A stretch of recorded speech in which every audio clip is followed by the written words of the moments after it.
ಎಲ್ರಿಗೂ. ನಾವು ಇವತ್ತು ಬೆಳಗಿನ ಜಾವ 4 ಗಂಟೆಗೆ ಎದ್ದು ರೆಡಿಯಾಗಿ ಮಕ್ಕಳನ್ನೆಲ್ಲ ರೆಡಿ ಮಾಡಿ ತಿಂಡಿ ಮಾಡಿಕೊಂಡು ಹೊರಟಿದ್ದೀವಿ. ಮುಂದೆ ಹೋಗ್ತಾ ಹೋಗ್ತಾ ಗೊತ್ತಾಗುತ್ತೆ, ನಾನು ತೋರಿಸ್ತೀನಿ ನಿಮಗೆ. ಇದು 3 ಡೇಸ್ ವ್ಲಾಗ್ ಆಗಿರುತ್ತೆ. ಬನ್ನಿ ಹೋಗ್ಬಿಟ್ಟು ಬನ್ನಿ. ಅದು ಸೇಫ್ ಜರ್ನಿ. ಹೋಗ್ಬಿಟ್ಟು ಬನ್ನಿ. ಬಾಯ್ ರೀ. ಮಂಜು ನಮ್ಮನ್ನು ಕಲಿಸ್ಕೊಡ್ತಾಯಿದ್ರು. ಮಂಜು ಮನೇಲೇ ಉಳ್ಕೊಂಡಿದ್ರು. ಮಂಜು ನಮ್ಮ ಜೊತೆ ಟ್ರಿಪ್ಪಿಗೆ ಬರಲಿಲ್ಲ. ನಾವು ಟೋಟಲ್ 2 ಫ್ಯಾಮಿಲಿ ಹೋಗಿದ್ದು. ಒಂದು ನಮ್ಮ ಫ್ಯಾಮಿಲಿ ಅಂದರೆ ಅಣ್ಣ, ಅತ್ತಿಗೆ, ಅಮ್ಮ, ಮಕ್ಕಳು. ಇನ್ನೊಂದು ಬಂದ್ಬಿಟ್ಟು ಅಣ್ಣ ಅವ್ರ ಫ್ರೆಂಡ್ ಫ್ಯಾಮಿಲಿ. ಅವ್ರ ಅಣ್ಣ, ಅತ್ತಿಗೆ, ಅವ್ರ ಮಿಸ್ಸಸ್ಸು, ಅವ್ರ ಅಮ್ಮ ಮತ್ತು ಮಕ್ಕಳು. ಹೀಗೆ ಸ್ಮಿತಾ ಅವ್ರ ಬರ್ಡೇ ಇತ್ತು. ನಾವು ಹಾಗೆ ವಿಶ್ ಮಾಡಿಕೊಂಡು ಫುಲ್ಲು ಹ್ಯಾಪಿ ಬರ್ಡೇ ಸ್ಮಿತಾ ಅಂತೆಲ್ಲ ಅಂದ್ಕೊಂಡು ಮಕ್ಕಳೆಲ್ಲ ಫುಲ್ ಜೋಶಾಗಿ ಅರ್ಲಿ ಮಾರ್ನಿಂಗ್ ಅಲ್ವಾ ಎದ್ದಿದ್ರು. ಸ್ವಲ್ಪ ತಿಂಡಿ ಸಹ ಮಾಡ್ಕೊಂಡಿದ್ರು. ಸೊ ಎಲ್ಲರೂ ಮಕ್ಕಳು ನೋಡಿದ ತಕ್ಷಣ ಮಕ್ಕಳಿಗೆ ಖುಷಿ ಆಗೋಯಿತು. ಒಟ್ಟು 6 ಜನ ಮಕ್ಕಳಿದ್ರು. ಯಶಸ್ವಿ, ಆಕಾಂಕ್ಷ, ಸಂಜಿತ್ತು ಮತ್ತು ಅವ್ರ ಮಕ್ಕಳು, ಯಶಸ್ಸು, ಅವ್ರ ಮಕ್ಕಳು ಚಿರು ಮತ್ತು ಚಾಮುಂಡಿ ಅಂತ 2 ಮಕ್ಕಳು ಬಂದಿತ್ತು. ನಮ್ಮದು ಒಟ್ಟು 4 ಮಕ್ಕಳು, ಅವ್ರದ್ದಿಬ್ಬರದು 2 ಮಕ್ಕಳು. ಸೊ ಸ್ಟಾರ್ಟಿಂಗೇ ನೋಡ್ಬೋದು ಇಲ್ಲಿ ಮಕ್ಕಳು ಫುಲ್ ಜೋಶಲ್ಲಿ ಡ್ಯಾನ್ಸ್ ಎಲ್ಲ ಆಡ್ತಾ ಇದ್ದಾವೆ. ಇದು ಅವರ ತಾಯಿ, ಸಾಗರಣ್ಣ ಅವ್ರ ತಾಯಿ. ಸೊ ಎಲ್ರಿಗೂ ಖುಷಿ. ಮಕ್ಕಳು ನೋಡ್ತಾ ಇದ್ದಾರೆ, ಡ್ಯಾನ್ಸ್ ಆಡ್ತಾಯಿದ್ದಾರೆ, ಎಲ್ರಿಗೂ ಖುಷಿ ಆಗ್ತಾಯಿತ್ತು. ಅದನ್ನೇ ನೋಡಿ ಎಂಜಾಯ್ ಮಾಡ್ತಾಯಿದ್ವಿ ನಾವಿಲ್ಲಿ.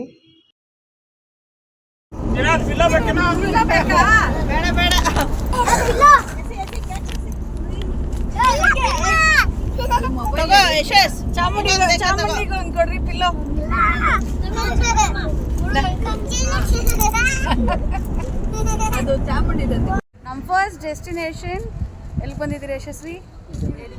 ಯಡಿಯೂರ್. ದೇವರ ಹೆಸರು ಸಿದ್ಧಲಿಂಗೇಶ್ವರ ದೇವಸ್ಥಾನಕ್ಕೆ ಬಂದಿದ್ದೀವಿ. ನೋಡಿ, ನಾವು TTಯಲ್ಲಿ ಬಂದಿದ್ದೀವಿ. ಆಂಟಿ ಎಲ್ಲ ಬಂದಿದೆ.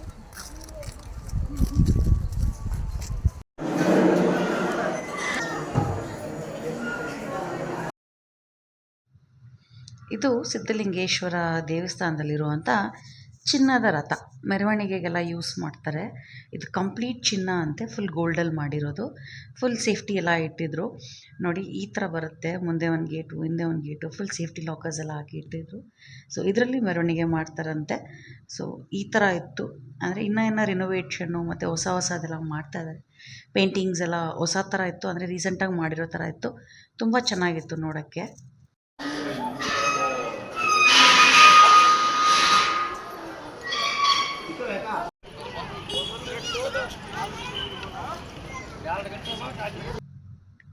ನಮ್ಮ ಯಶಸ್ಸು ಇಲ್ಲಿ ಹಾರ್ಸ್ ರೈಡ್ಗೆ ಹೋದ. ಯಶಸ್ಸು ಮತ್ತು ಸಾಗರಣ್ಣ ಅವ್ರ ಮಗ ಚಿರು. ನಮ್ಮ ಮಕ್ಕಳು ಸಂಜಿತ್ತು ಮತ್ತು ಆಕಾಂಕ್ಷ ಹೋಗೋಕ್ಕೆ ರೆಡಿನೇ ಇರಲಿಲ್ಲ. ಸಂಜಿತ್ ಯಾಕೋ ನಂಜನಗೂಡಲ್ಲಿ ಹೋಗಿದ್ದ, ಆದರೆ ಇಲ್ಲಿ ಭಯಪಟ್ಟ, ಹೋಗಲಿಲ್ಲ ಅವನು. ಸರಿ ಅಂತ ಸುಮ್ಮನೆ ಆಗ್ಬಿಟ್ವಿ.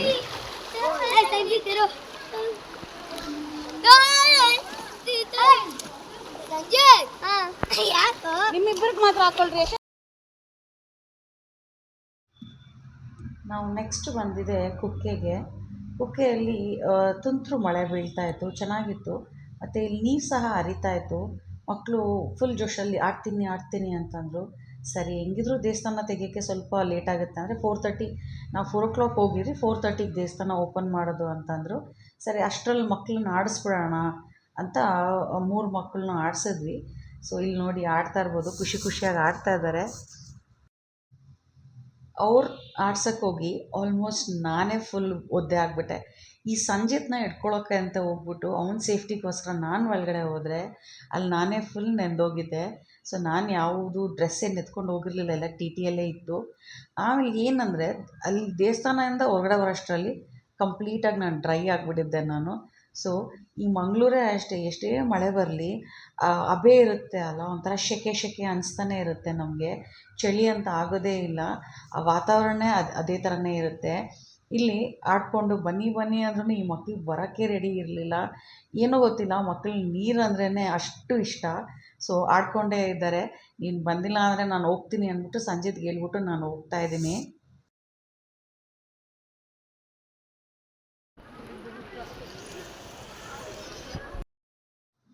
ನಾವು ಕುಕ್ಕೆ ರೀಚ್ ಆಗೋಷ್ಟೊತ್ತು 4 o'clock ಆಗಿತ್ತು. 4:30ಗೆ ಓಪನ್ ಅಂತ ಹೇಳಿದ್ರಲ್ಲ, ಅದಕ್ಕೋಸ್ಕರ ಮಕ್ಕಳನ್ನ ಸ್ವಲ್ಪ ಹೊತ್ತು ಆಡಿಸ್ಕೊಂಡು ಆಮೇಲೆ ಮೂಲ ದೇವ್ರಿಗೆ ಹೋಗಿ ಆಮೇಲೆ ಮೇಯ್ನ್ ದೇವ್ರಿಗೆ ಬಂದ್ವಿ. ಎಷ್ಟು ಒಳ್ಳೆಯ ದರ್ಶನ ಅಂದರೆ ನಮಗೆ ತುಂಬ ಖುಷಿ ಅನ್ನಿಸ್ತು. ಯಾಕಂದರೆ ನೂಕು ನುಗ್ಗಲು ಇರಲಿಲ್ಲ, ಜನ ಅಷ್ಟೊಂದು ಇರಲಿಲ್ಲ, ಕ್ರೌಡ್ ಇರಲಿಲ್ಲ. ಯಾರೋ ನಮ್ಮನ್ನ ಮುಂದೆ ಹೋಗಿ ಮುಂದೆ ಹೋಗಿ ಅಂತ ಹೇಳ್ತಿದ್ರು, ಆದರೆ ಅಷ್ಟು ಫೋರ್ಸ್ಫುಲ್ಲಾಗಿ ಏನು ಹೇಳ್ತಾ ಇರಲಿಲ್ಲ. ನಾವು ತುಂಬ ಹೊತ್ತು ನಿಂತ್ಕೊಂಡು ದೇವ್ರನ್ನ ತುಂಬ ಕಣ್ತುಂಬಿ ನೋಡಿದ್ವಿ ನಾವು. ನಿಮಗೆಲ್ಲ ಅನಿಸುತ್ತೆ ಏನು ಇವ್ರು ಫಸ್ಟ್ ಕುಕ್ಕೆಗೆ ಹೋಗಿದ್ದಾರೆ ಅಂತ. ನಮಗೂ ಅದೇ ಡೌಟಲ್ಲೇ ಇತ್ತು. ನಾವು ಯೂಶ್ವಲಿ ಹೊರನಾಡು, ಶೃಂಗೇರಿ, ಧರ್ಮಸ್ಥಳ, ಕುಕ್ಕೆ ಲಾಸ್ಟ್ಗೆ ಹೋಗ್ಬಿಟ್ಟು ಬರ್ತಾಯಿದ್ವಿ. ಆದರೆ ಆಂಟಿ ಬಂದ್ಬಿಟ್ಟು, ಸಾಗರ್ ಅವ್ರ ಮಮ್ಮಿ ಬಂದ್ಬಿಟ್ಟು, ಇಲ್ಲ ಆ ಥರ ಏನಿಲ್ಲ, ನಾವೇನಾದರೂ ಪೂಜೆ ಮಾಡ್ತೀವಿ ಅಂತ ಅಂದ್ಕೊಂಡು ಪೂಜೆ ಮಾಡಿ, ಕುಕ್ಕೆಯಲ್ಲಿ ಪೂಜೆ ಮಾಡಿ ಅವತ್ತಿನ ದಿವಸ ಡೈರೆಕ್ಟಾಗಿ ಮನೆಗೆ ಬರಬೇಕು ಅಂತ ಹೇಳಿದ್ರು. ಸೊ ಓಕೆ ಅಂತ ಇದು ಮಾಡಿದ್ವಿ. ಸ್ವಲ್ಪ ಮಕ್ಕಳಿಗೆ ರಿಫ್ರೆಶ್ ಆಗಲಿ ಅಂದ್ಬಿಟ್ಟು ತಿಂಡಿ ಕೊಡಿಸ್ಬಿಟ್ಟು ಬಿಸಿ ಬಿಸಿಯಾಗಿ ನಾವು ಒಂದು ಕಪ್ ಕಾಫಿ ಎಲ್ಲ ಕುಡ್ದು ಅಲ್ಲಿಂದ ನಾವು ನೆಕ್ಸ್ಟು ಹೊರಟಿದ್ದೆ ಸೌತಡ್ಕ ಗಣಪತಿಗೆ. ಇಲ್ಲಿ ಅವರು ಟಿ ಟಿ ಪೂಜೆ ಮಾಡಿಸ್ಬೇಕಾಗಿತ್ತು. ಅಂದರೆ ಅವ್ರದ್ದು ಹೊಸ ಟಿ ಟಿ ತೊಗೊಂಡು 2 ದಿವಸನೇ ಆಗಿತ್ತು. ಈ ಟ್ರಿಪ್ಗೋಸ್ಕರನೇ ಪೂಜೆ ಮಾಡಿಸ್ಬೇಕು ಅಂದ್ಬಿಟ್ಟು ನಾವು ಸೌತಡ್ಕ ಗಣಪತಿಗೆ ಬಂದ್ವಿ. ಇದೂ ಅಷ್ಟೇ, ಯೂಶ್ವಲಾಗಿ ನಾವು ಬೆಳಗ್ಗೆ ಟೈಮು ಇಲ್ಲ ಸಾಯಂಕಾಲ ಟೈಮ್ ಹೋಗಿ ನೋಡ್ಕೊಂಡು ದರ್ಶನ ಮಾಡ್ಕೊಂಡು ಬಂದುಬಿಡ್ತಾಯಿದ್ವಿ. ಈ ಸತಿ ನಾವು ಹೋಗಿದ್ದು ಕ್ಲೋಸಿಂಗ್ ಟೈಮ್, ಅಂದರೆ 7 o'clock ಮಹಾಮಂಗಳಾರತಿ ಅಂತಂದರು. ನಮ್ಮ ಸಂಜಿತ್ ಮಲ್ಕೊಂಡ್ಬಿಟ್ಟಿದ್ದ. ನಮ್ಮ ಸಂಜಿತ್ನ ಎತ್ಕೊಂಡು ನನಗೂ ಟಯರ್ಡ್ ಆಗಿಬಿಟ್ಟಿತ್ತು.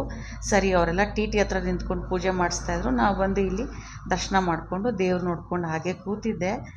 ನಾವು 7 o'clock ಮಹಾಮಂಗಳಾರತಿಗೆ ವೆಯ್ಟ್ ಮಾಡಿದ್ರೆ ಇಲ್ಲಿ ನೀವು ನೋಡ್ಬೋದು, ನಿಮಗೂ ಸಹ ತೋರಿಸ್ತಾ ಇದ್ದೀನಿ ನೋಡಿ, ಕಣ್ ತುಂಬ್ಕೊಳ್ಳಿ.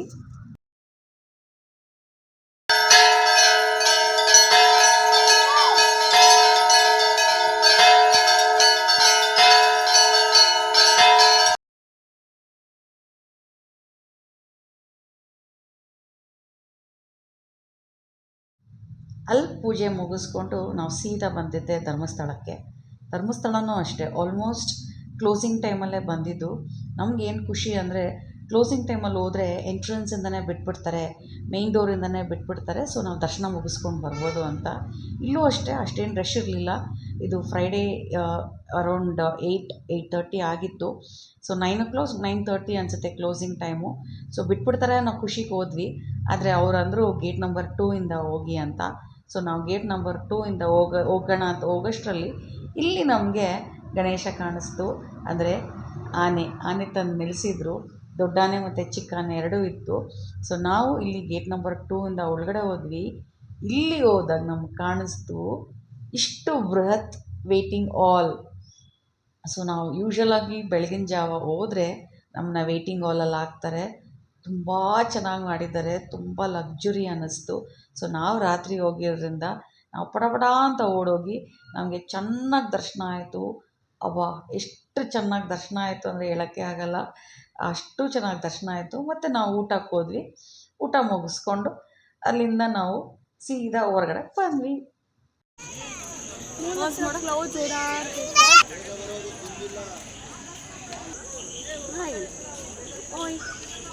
ನಾವು ಧರ್ಮಸ್ಥಳದಲ್ಲಿದ್ದೀವಿ. ಸೂಪರ್ ದರ್ಶನ ಆಯಿತು. ಕುಕ್ಕೆಯಲ್ಲೂ ಚೆನ್ನಾಗಿ ದರ್ಶನ ಆಯಿತು. ಸೌತಡ್ಕಲ್ಲೂ ಆಯಿತು. ಬನ್ನಿ, ನಾಳೆ ವ್ಲಾಗಲ್ಲಿ ಸಿಗೋಣ. ಬಾಯ್. ಇದು ನೆಕ್ಸ್ಟ್ ಡೇ ಮಾರ್ನಿಂಗು ಸಹ್ಯಾದ್ರಿಯಲ್ಲಿ ರೂಮ್ ಮಾಡ್ಕೊಂಡಿದ್ವಿ. ತುಂಬ ಲೇಟ್ ಆಗಿತ್ತು ಅಲ್ಲ. ಸೊ ದರ್ಶನ ಮುಗಿಸ್ಕೊಂಡು ಊಟ ಮುಗಿಸ್ಕೊಂಡು ರೂಮ್ ಮಾಡಿಕೊಂಡು ನಮ್ಮ ಲಕ್ಕು ರೂಮ್ ಸಿಕ್ತು ಸಹ್ಯಾದ್ರಿಯಲ್ಲಿ. ರೂಮ್ ಮಾಡಿಕೊಂಡು ಇದು ಮಾರನೇ ದಿವಸ ಬೆಳಿಗ್ಗೆ ಅಲ್ಲೇ ಸಹ್ಯಾದ್ರಿ ಮುಂದೆ ಹೋಟೆಲ್ ಇತ್ತು, ಅಲ್ಲೇ ತಿಂಡಿ ತಿಂದ್ಕೊಂಡು ನಾವು ಅಲ್ಲಿಂದ ಹೊರಟ್ವಿ.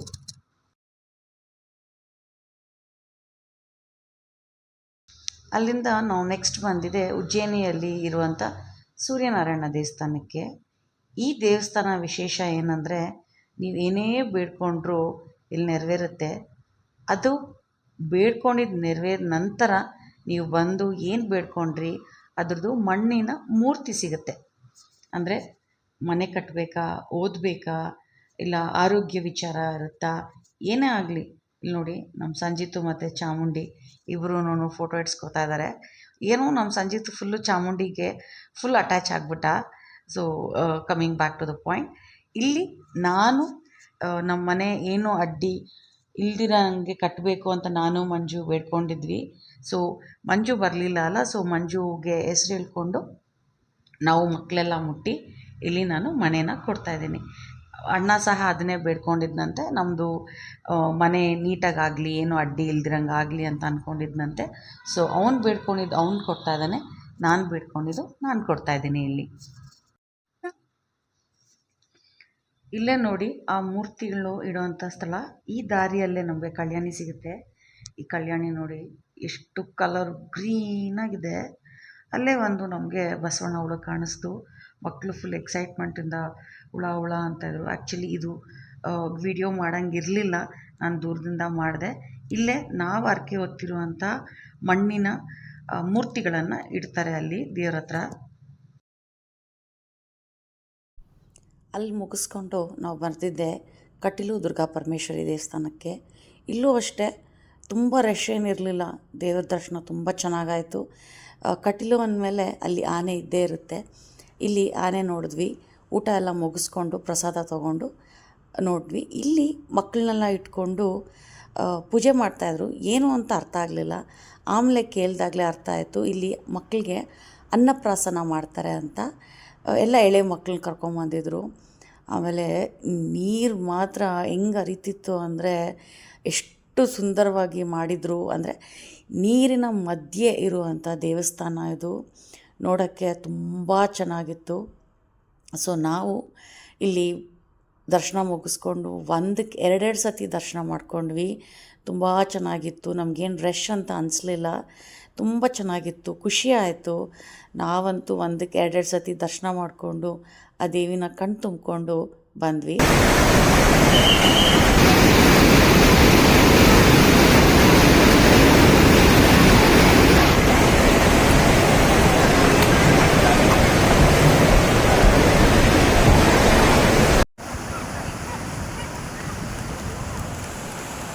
ಅಲ್ಲಿಂದ ನಾವು ಸೀದಾ ಬಂದಿದೆ ಉಡುಪಿಗೆ. ಉಡುಪಿಯಲ್ಲಿ ಬ್ಲೂ ವೇಲ್ ಬೀಚ್ ಇದೆ ಅಲ್ಲ, ಅಲ್ಲಿ ಬಂದು ನಾವು ಮಕ್ಕಳನ್ನ ಸ್ವಲ್ಪ ಹೊತ್ತು ಆಡ್ಸೋಣ ಅಂದ್ಬಿಟ್ಟು ಆಡಿಸಿದ್ವಿ. ಯಾಕಂದರೆ ಮಕ್ಕಳು ತುಂಬ ಬೀಚ್ ಅಂತಾಯಿದ್ರು. ಸರಿ ಅವ್ರಿಗೂ ಖುಷಿ ಆಗಲಿ ಅಂದ್ಬಿಟ್ಟು ಟ್ರಾವೆಲ್ ಮಾಡ್ತಾನೇ ಇದ್ರಲ್ಲ, ಸೊ ಅವರು ರಿಲ್ಯಾಕ್ಸ್ ಆಗಲಿ ಅಂದ್ಬಿಟ್ಟು ಈ ಬ್ಲೂ ವೇಲ್ ಬೀಚ್ ಹತ್ರ ಸ್ಟಾಪ್ ಮಾಡಿ ಸ್ವಲ್ಪ ಹೊತ್ತು ಮಕ್ಕಳನ್ನ ಆಡಿಸಿದ್ವಿ. ತುಂಬ ಅಲೆಗಳಿತ್ತು, ತುಂಬ ರಭಸವಾಗಿ ಬೀಳ್ತಾಯಿತ್ತು ಅಲೆಗಳು. ಸೊ ರಿಸ್ಕ್ ತೊಗೊಳೋದು ಬೇಡ ಅಂದ್ಬಿಟ್ಟು ಸ್ವಲ್ಪ ಹೊತ್ತು ಆಡಿಸ್ಬಿಟ್ಟು ನಾವು ಅಲ್ಲಿಂದ ಕರ್ಕೊಂಡು 1-2-3 ಸ್ನ್ಯಾಪ್ಸ್ ತೊಗೊಂಡು ಅಲ್ಲಿಂದ ನಾವು ಬಂದಿದ್ದೆ ಸೀದಾ ಉಡುಪಿ ಶ್ರೀಕೃಷ್ಣ ದರ್ಶನಕ್ಕೆ ಹೋದ್ವಿ. ಇದು ನೆಕ್ಸ್ಟ್ ಡೇ ಸಂಡೇ ವ್ಲಾಗ್ ಆಗಿರುತ್ತೆ. ಉಡುಪಿಯಲ್ಲಿ ನನಗೆ ಅಷ್ಟು ವಿಡಿಯೋ ಕ್ಯಾಪ್ಚರ್ ಮಾಡೋಕ್ಕಾಗಲಿಲ್ಲ. ಉಡುಪಿಯಲ್ಲಿ ದರ್ಶನ ಮುಗಿಸ್ಕೊಂಡು ಊಟ ಮುಗಿಸ್ಕೊಂಡು ನಾವು ಸೀದಾ ಬಂದಿದ್ದು ಕೊಲ್ಲೂರು ಮೂಕಾಂಬಿಕೆ ದರ್ಶನ ಮಾಡೋಣ ಅಂತ. ನಾವು ರೀಚ್ ಆಗೋಷ್ಟರಲ್ಲಿ ಆಲ್ಮೋಸ್ಟ್ 11:45 ಆಗಿತ್ತು. ಸೊ ಓಣಂ ಮುಗಿದು ಬರೀ 2 ಡೇಸ್ ಆಗಿದ್ದರಿಂದ ಎಲ್ಲರೂ ಬಂದಿದ್ದರು, ಅಂದರೆ ದರ್ಶನಕ್ಕೋಸ್ಕರ ಬಂದಿದ್ದರು. ಎಲ್ಲೂ ರೂಮ್ಸ್ ಅವೈಲಬಿಲಿಟಿ ಇರಲಿಲ್ಲ. ಹಂಗೆ ಮುಂದೆ ಬರ್ತಾ ಇತ್ತು ದೇವಸ್ಥಾನ ಹತ್ರನೇ ಸಿಗ್ದಂಥ ಹೋಟೆಲ್ ನಮಗಿದು. ಸೊ ಕಾಸ್ಟ್ ವೈಸ್ ಹೇಳೋದೇ ಬೇಡ, ಪೀಕ್ ಡೇಸ್ ಇರೋದ್ರಿಂದ ಕಾಸ್ಟ್ ವೈಸು ಹೈಯರ್ ಎಂಡಲ್ಲೇ ಇರುತ್ತೆ. ಸೊ ನಾವು ಬೇಗ ರೆಡಿಯಾಗಿ ದರ್ಶನಕ್ಕೆ ಹೊರಟ್ವಿ. ಯಾಕಂದರೆ ಹೋಟೆಲವ್ರು ಹೇಳಿದರು ಗ್ರಹಣ ಇರೋದ್ರಿಂದ 12 o'clockಗೆ ಕ್ಲೋಸ್ ಮಾಡಿಬಿಡ್ತಾರೆ, ಸೊ ಬೇಗ ರೆಡಿಯಾಗಿ ಹೋಗ್ರಿ ಅಂತ. ಸೊ ನಾವು ಸೀದಾ ಬಂದಿದ್ದೆ ದರ್ಶನಕ್ಕೆ. ಇಲ್ಲಿ ದರ್ಶನಕ್ಕೆ ಬಂದು ನೋಡ್ರೆ ತುಂಬ ಕ್ರೌಡ್ ಇತ್ತು. ಮಕ್ಕಳನ್ನೆಲ್ಲ ಇಟ್ಕೊಂಡು ಆ ಲೈನಲ್ಲಿ ಸುತ್ತಿ ಬರೋಕ್ಕೆ ಕಷ್ಟ ಅನ್ನಿಸ್ತು ನಮಗೆ. ಸೊ ಏನಾದರೂ ಸ್ಪೆಷಲ್ ಟಿಕೆಟ್ ಸಿಗುತ್ತಾ ಅಂತ ನೋಡಿದ್ವಿ. ಸ್ಪೆಷಲ್ ಎಂಟ್ರಿ ಇತ್ತು, 500ಗೆ 2 person ಎಂಟ್ರಿ ಇತ್ತು. ಸೊ ನಾವು ಆ ಟಿಕೆಟ್ ತೊಗೊಂಡು ಬೇಗ ದರ್ಶನ ಮುಗಿಸ್ಕೊಂಡು ಹೊರಗಡೆ ಬಂದ್ವಿ. ನಮಗೆ ಸುಲಭವಾಗಿ ದರ್ಶನ ಆಯಿತು ಅಂತ ಹೇಳ್ಬೋದು. ಯಾಕಂದರೆ ನಾರ್ಮಲ್ ದರ್ಶನ ತೊಗೊಂಡಿದ್ದರೆ ತೀರಾ ಸುತ್ತಿ ಬರಬೇಕಾಗಿತ್ತು ದೇವಸ್ಥಾನಲ್ಲಿ. ಸೊ ಇಲ್ಲೂ ಅಷ್ಟೇ ತುಂಬ ಚೆನ್ನಾಗಿ ದರ್ಶನ ಆಯಿತು. ನಮಗೆಲ್ಲೂ ಕಷ್ಟ ಅನಿಸ್ಲೇ ಇಲ್ಲ. 3 days ಸಹ ನಾವು ಯಾವ್ಯಾವ ದೇವಸ್ಥಾನಕ್ಕೆ ಹೋದ್ವಿ, ಪ್ರತಿಯೊಂದು ದೇವಸ್ಥಾನದಲ್ಲೂ ತುಂಬ ದರ್ಶನ ಆಯಿತು. ಅಲ್ಲೇ ಸ್ವಲ್ಪ ಮುಂದೆ ಬರ್ತಾಯಿದ್ರೆ ಇಲ್ಲಿ ರೀಲ್ಸ್ ಮಾಡ್ತಾಯಿದ್ರು, ಸಾಂಗ್ಗೆ ಡ್ಯಾನ್ಸ್ ಆಡ್ತಾಯಿದ್ರು, ಚೆನ್ನಾಗಿತ್ತು. ಸೊ ನಾವೇನು ಮಾಡಿದ್ವಿ ಅಂದರೆ ಇಲ್ಲಿ ಕೊಲ್ಲೂರು ಮುಗಿಸ್ಕೊಂಡು ಸಿಗಂದೂರ್ಗೆ ಹೋಗೋಣ ಅಂತ ಪ್ಲಾನ್ ಮಾಡಿದ್ವಿ. ಆಮೇಲೆ ಅನ್ನಿಸ್ತು ನಾವು ಆಲ್ಮೋಸ್ಟ್ ದರ್ಶನ ಮುಗಿಸ್ಕೊಂಡು ಹೊರಗಡೆ ಬರೋಷ್ಟರಲ್ಲೇ ಇಟ್ ವಾಸ್ ಅರೌಂಡ್ 11:30 ಆಗಿಬಿಟ್ಟಿತ್ತು. ಸೊ ಇಲ್ಲಿಂದ ನಾವು ಸಿಗಂದೂರ್ಗೆ ಹೋಗಿ ಅಲ್ಲಿ ದರ್ಶನ ಸಿಗಲಿಲ್ಲ ಅಂದರೆ ಡಿಸಪಾಯಿಂಟ್ ಆಗುತ್ತೆ ಅಂತ ಹೇಳ್ಬಿಟ್ಟು ನಾವು ಸೀದಾ ಬೆಂಗಳೂರಿಗೆ ಹೋಗೋಣ ಅಂತ ಅಂದ್ಬಿಟ್ಟು ರೂಮ್ ಚೆಕ್ಔಟ್ ಮಾಡಿಕೊಂಡು ಹೊರಟ್ವಿ. ಇಲ್ಲಿ ರೂಮ್ ಬಿಡೋಷ್ಟೊತ್ತಿಗೆ ಒಂದು 11:45-12 o'clock ಆಗಿಬಿಟ್ಟಿತ್ತು. ಸರಿ ಎಲ್ಲರೂ ಪ್ಯಾಕ್ ಮಾಡಿಕೊಂಡು ನಾವು ಚೆಕ್ಔಟ್ ಮಾಡಿದ್ವಿ.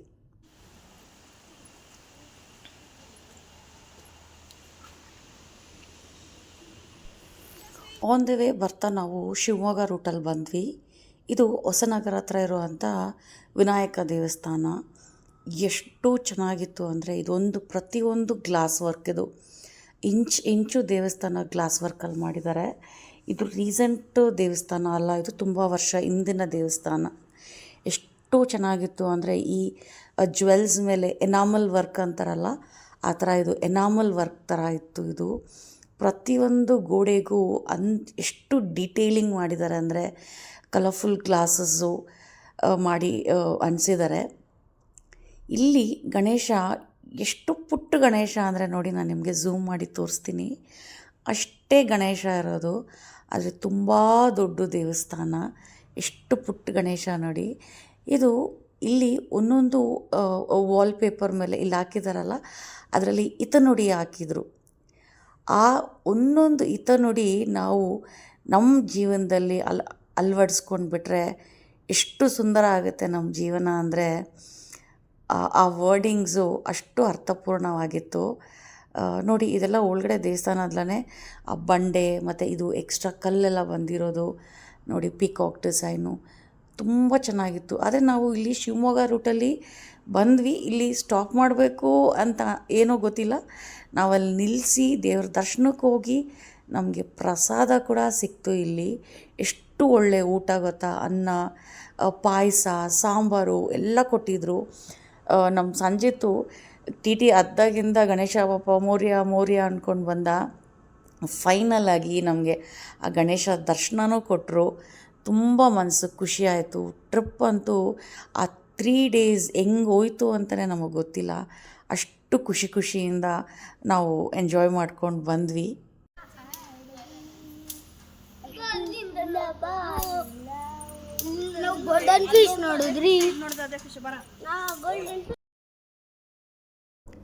ದೇವಸ್ಥಾನ ಮೇಲೆ ಪುಟ್ಟದಾಗ ಒಂದು ಮ್ಯೂಸಿಯಂ ಇಟ್ಟಿದ್ರು. ಎಷ್ಟು ವೆರೈಟಿ ಗಣೇಶಸ್ ಇಟ್ಟಿದ್ರು ಅಂದರೆ ಒಂದು 1000+ ಗಣೇಶಸ್ ಇತ್ತು ಅನ್ಕೋತೀನಿ. ಕೆಲವೊಂದು ಪೇಂಟಿಂಗ್ಸು, ಮಕ್ಕಳು ಮಾಡಿರುವಂಥ ಪೇಂಟಿಂಗ್ಸು ಮತ್ತು ಡಿಫ್ರೆಂಟ್ ಆಗಿರೋ ಗಣೇಶಸು ಎಲ್ಲ ಅಲ್ಲಿ ಡಿಸ್ಪ್ಲೇಯಲ್ಲಿ ಇಟ್ಟಿದ್ರು. ನಾವು ಸಹ ಅದನ್ನೆಲ್ಲ ನೋಡಿಕೊಂಡು ಬಂದ್ವಿ. ಮಕ್ಕಳಿಗೆಲ್ಲ ತೋರಿಸಿದ್ವಿ ಯಾವ್ಯಾವ ಥರ ಗಣೇಶ ಇದೆ. ಕೃಷ್ಣ ಥರ ಗಣೇಶ ಮತ್ತು ಬೆಳ್ಳಿ ಗಣೇಶ, ಪ್ರತಿಯೊಂದು ಗಣೇಶಗಳನ್ನ ಡಿಸ್ಪ್ಲೇಯಲ್ಲಿ ಇಟ್ಟಿದ್ರು. ಇದು ಡ್ರಾಯಿಂಗ್ ಮಾಡಿ ಇರೋದು ಮತ್ತು ಅದನ್ನು ಫ್ರೇಮ್ ಹಾಕಿ ಇಟ್ಟಿದ್ರು. ಸೊ ಇದನ್ನೆಲ್ಲ ಮಕ್ಕಳಿಗೆ ತೋರಿಸ್ಕೊಂಡು ಅದ್ರ ಬಗ್ಗೆ ಎಲ್ಲ ಹೇಳಿ ಎಕ್ಸ್ಪ್ಲೈನ್ ಮಾಡ್ತಾಯಿದ್ರು. ಇದು ಯಾವುದ್ರಲ್ಲಿ ಮಾಡಿದರು, ಇದು ಯಾವ್ದು ಮಾಡಿದರು ಅಂತ ನೋಡೋಕ್ಕೆ ತುಂಬ ಚೆನ್ನಾಗಿತ್ತು. ಈ ಥರ ನಾವು ನಮ್ಮ 3 days ಟ್ರಿಪ್ನ ಎಂಜಾಯ್ ಮಾಡಿದ್ವಿ. ನಾನು ನನ್ನ ವೀಡಿಯೋನ ಎಲ್ಲಿಗೆ ಎಂಡ್ ಮಾಡ್ತಾಯಿದ್ದೀನಿ. ನಿಮಗೂ ನೋಡಿ ಖುಷಿಯಾಗಿದ್ದರೆ, ಇಷ್ಟ ಆಗಿದ್ದರೆ ಒಂದು ಲೈಕ್ ಮಾಡಿ, ಶೇರ್ ಮಾಡಿ. ಇನ್ನೂ ಸಬ್ಸ್ಕ್ರೈಬ್ ಮಾಡ್ದಿರಾ ನನ್ನ ಚಾನಲ್ ನೋಡ್ತಾಯಿದ್ರೆ ಸಬ್ಸ್ಕ್ರೈಬ್ ಮಾಡಿ ನೋಡಿ. Thank you.